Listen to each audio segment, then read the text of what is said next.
Pada video kali ini kita akan belajar materi IPA tentang simbiosis, rantai makanan, jaring-jaring makanan, dan peran makhluk hidup. Oke, kita langsung saja. Nah, simbiosis. Apa itu simbiosis?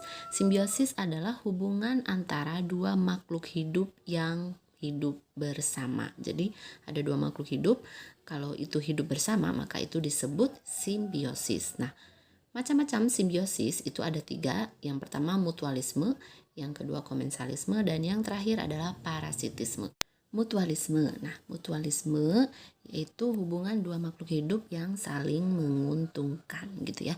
Nah, contohnya kupu-kupu dengan bunga. Dua-duanya untung. Kupu-kupu untung mendapatkan nektar dari bunga dan bunga pun untung karena proses penyerbukannya dibantu oleh kupu-kupu.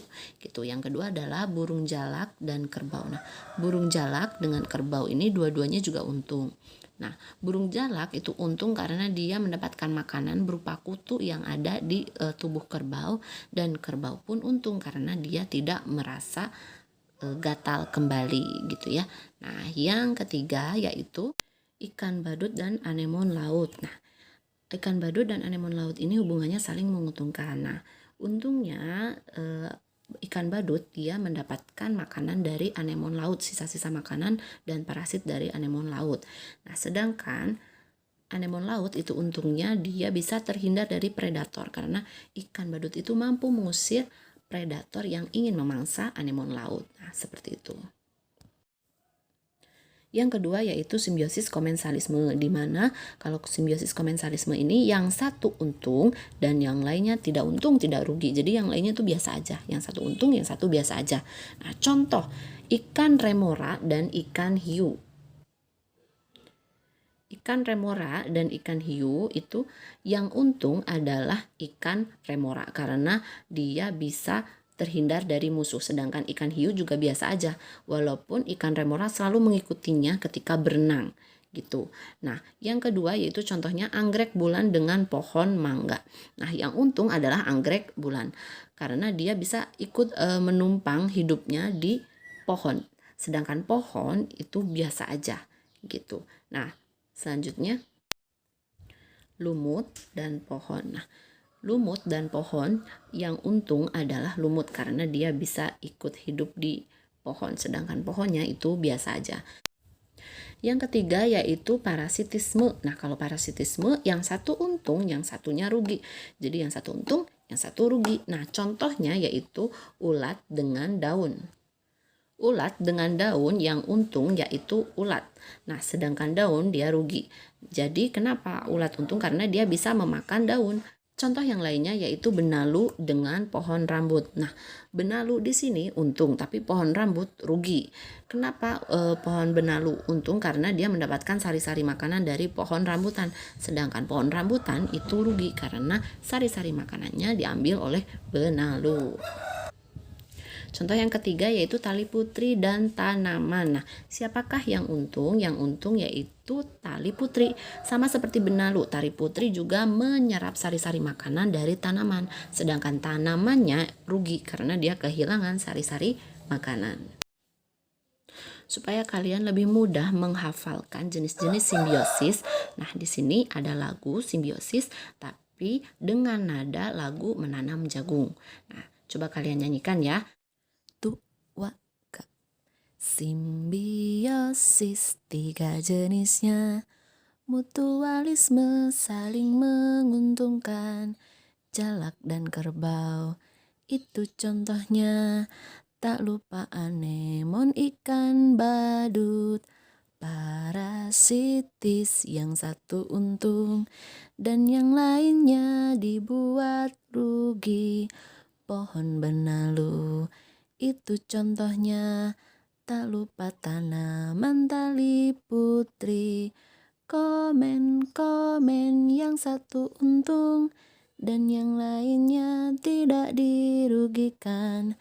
Hiu dengan remora, lumut dan pohon itu contohnya. Selanjutnya kita akan bahas tentang rantai makanan. Nah, rantai makanan itu apa sih? Nah, di sini rantai makanan adalah peristiwa makan dan dimakan antar makhluk hidup untuk menjaga kelangsungan hidupnya. Nah, peristiwa ini terjadi dengan urutan tertentu dan berlangsung secara terus-menerus. Kita ambil contoh, di sini ada rantai makanan di sebuah kebun. Nah, di sebuah kebun itu ada rumput. Nah, rumput ini akan dimakan belalang gitu. Nah, selanjutnya belalang akan dimakan katak. Katak akan dimakan ular dan ular akan dimakan elang dan elang akan diuraikan oleh fungi atau jamur. Nah, itu yang disebut dengan rantai makanan. Jadi proses saling makan dan memakan. Nah, di sini bisa kita lihat peran dari masing-masing makhluk hidup yang ada di rantai makanan. Yang pertama, rumput itu perannya sebagai produsen atau sebagai penghasil makanan. Jadi produsen di sini syaratnya adalah bisa menghasilkan makanannya sendiri atau bisa melakukan yang namanya proses fotosintesis. Nah, biasanya produsen di sini itu adalah tumbuhan karena hanya tumbuhan yang dapat melakukan proses fotosintesis. Nah, selanjutnya yaitu rumput akan dimakan belalang. Nah, belalang ini perannya sebagai konsumen primer atau konsumen ke-1, di mana dia bisa disebut dengan herbivora. Karena herbivora di sini adalah hewan pemakan tumbuhan. Maka setiap konsumen primer atau konsumen 1 itu pasti kita sebut dengan herbivora atau sebagai pemakan tumbuhan. Nah, contohnya adalah belalang. Oke, yang ketiga adalah konsumen sekunder atau yang bisa kita sebut dengan konsumen tingkat 2. Nah, di sini konsumen tingkat 2 di sini contohnya katak. Nah, kalau konsumen tingkat 2 ini bisa kita sebut dengan karnivora karena dia pemakan hewan yang lainnya gitu. Oke, sekarang ada konsumen tersier atau konsumen tingkat 3. Nah, konsumen tingkat 3 di sini contohnya ular. Nah, konsumen tingkat 3 itu juga bisa disebut dengan karnivora karena dia pemakan hewan yang lainnya juga. Lalu yang terakhir adalah konsumen final atau konsumen tingkat 4. Nah, konsumen tingkat 4 di sini contohnya elang dan bisa disebut juga dengan karnivora karena dia memakan hewan yang lainnya. Yang terakhir adalah decomposer atau pengurai. Nah, di sini fungsinya decomposer ini untuk menguraikan jasad-jasad renik atau jasad-jasad dari hewan yang sudah mati. Nah, di sini contohnya adalah fungi atau jamur gitu. Nah, selanjutnya kita akan bahas jaring-jaring makanan. Kalau jaring-jaring makanan adalah sekumpulan rantai makanan yang saling berhubungan. Kenapa harus ada jaring-jaring makanan? Karena setiap satu tumbuhan seperti ini tidak hanya dimakan oleh satu hewan gitu ya. Makanya akan ada jaring-jaring makanan untuk mengumpulkan rantai-rantai makanan yang sudah tadi kita pelajari. Nah, contohnya di sini adalah tumbuhan itu dimakan oleh kelinci, tikus, burung pemakan biji, dan belalang. Nah, di sini adapun burung pemakan biji itu dimakan oleh 3 jenis makhluk hidup, yaitu ular, elang, dan rubah. Nah, jadi kalau jaring-jaring makanan itu adalah gabungan dari beberapa rantai makanan. Karena seperti yang sudah kita ketahui dalam kehidupan nyata, satu tumbuhan atau satu hewan itu tidak hanya dimakan oleh satu jenis makhluk hidup, boleh beberapa jenis. Makanya disebut dengan jaring-jaring makanan. Lalu apa peranan makhluk hidup pada lingkungan? Yang pertama yaitu makhluk hidup itu bisa menjadi produsen seperti yang sudah Ibu jelaskan tadi ya. Produsen di sini adalah tumbuhan yang dapat berfotosintesis atau menghasilkan makanan sendiri. Lalu ada yang berperan sebagai konsumen tingkat 1 atau biasa kita sebut sebagai hewan herbivora, pemakan tumbuhan. Jadi konsumen tingkat 1 itu pasti herbivora karena dia pemakan tumbuhan.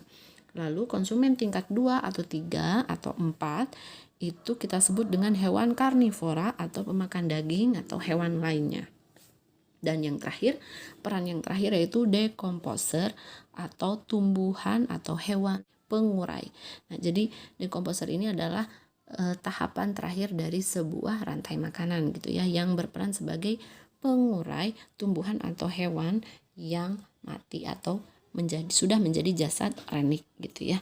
Nah, di sini apabila pada rantai makanan tersebut ada satu populasi yang mengalami penurunan atau peningkatan, maka akan mempengaruhi populasi lainnya. Maksudnya adalah, contoh ya, kita ambil jika tikus itu habis atau populasinya menurun, maka jumlah dari rumput itu akan naik gitu ya, karena tidak ada yang makan. Nah, tapi ular akan turun karena tidak ada makanan dia. Elang pun jadi ikut turun, dan jamur pun dia akan ikut turun. Selanjutnya, apabila elang ini naik. Nah, apabila jumlah elang naik, maka jumlah ular akan menurun karena banyak yang mangsa. Karena jumlah ular akan menurun, maka tikus pun akan naik karena ularnya nggak ada, sehingga tikus akan naik. Nah, karena tikus naik, maka tumbuhan akan semakin sedikit karena banyak yang makanin. Lalu bagaimana apabila ular itu jumlahnya naik? Nah, kalau ular jumlahnya naik, maka tikus akan turun. Nah, karena tikus turun, maka tumbuhan akan naik. Apabila jumlah ularnya naik, karena makanannya banyak nih elang juga, maka akan ikut naik. Nah, seperti itu.